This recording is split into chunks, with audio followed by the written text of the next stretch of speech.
अनि यो कुनिकाजी र अभिषेकको ठ्याक्कै जोडी मिलाछ एउटा क्याङ क्याङ क्याङ गर्ने आमा अर्को कामै नटेर्ने छोरा बाइ द वे मलाई अभिषेक त्योदेखि मन पर्यो क्या माया लाग्यो क्या बिचरा उसको रुयो पनि होइन तर ऊ यतिकै बेकाममा रुको पनि होइन नि त उसले गरेको थियो अनि त्यसै अब बसिरले पुरै त्यसरी बसेको थियो अनि त्यो अर्को आएर कराएको थियो त्यसले गर्दा मलाई अभिषेकको माया पनि लाग्यो अनि फेरि उसको त चेन्ज भयो नि त क्याप्टेन हुने बित्तिकै कुनिकाजीको त आमामा एटिट्युडै चेन्ज ओ माई गड पुरै यस्तो यस्तो यस्तो मैले जे भन्थेँ तर त्यसले भनेको मानेनन् मलाई त्यसमा खुसी लाग्यो क्या उसलाई पुरै उ त कहाँको ठुलो नै जस्तो गरेर डिआई जस्तै गर्ने क्या अनि त्यसरी अर्को भनेको यो नगमा र उसको पतिदेव उनीहरू हनीमुन फेजमा छन्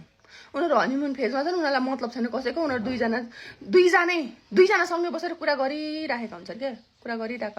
उनीहरूलाई कसैको मतलब छैन अमाल सरी टु से तर त्यो अमाल चाहिँ पछाडि बसेर बोल्ने मात्र रहेछ कि अगाडि गयो भने केही बोल्नु नसक्ने पछाडि बसेर हेर्छ अनि बोल्छ क्या पछाडि मात्र बोल्छ कि अगाडि गएर भन्ने नसक्ने कि अगाडि गएर भन्न पर्यो क्या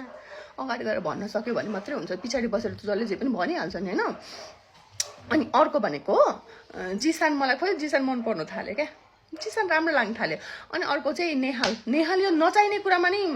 ऊ गर्ने क्या अब उसको सबैभन्दा स्ट्रङ मान्छे छ नि त उसको ब्याकमा यो बसिर अनि त्यस पछाडि ऊ चाहिँ त्यो उसँग पनि तान्यासँग पनि अनि गएर खै अर्कै टोनमा क्या उसको बोली नै अर्कै मलाई त मिठो लाग्दैन क्या तान्याको मलाई अस्नु चाहिँ साह्रै क्युट लाग्छ अनि त्यस पछाडि फराना पनि एकदम टक्कर दिने खालको छ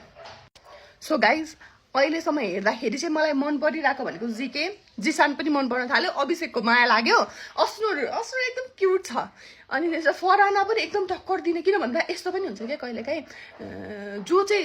अगाडि आएर बोल्न सक्छ नि भन्न सक्छ त्यो मान्छे चाहिँ धेरै ठिक्नु सक्छ क्या जो पछाडि अब हामीले हेर्दा चाहिँ ओहो कति स्विट छ कस्तो ज्ञानी छ भन्यो भने त्यो मान्छे चाँडै निस्किन सक्छ किन भन्दा उनीहरूले टिआरपी दिँदैन नि त सो त्यही हो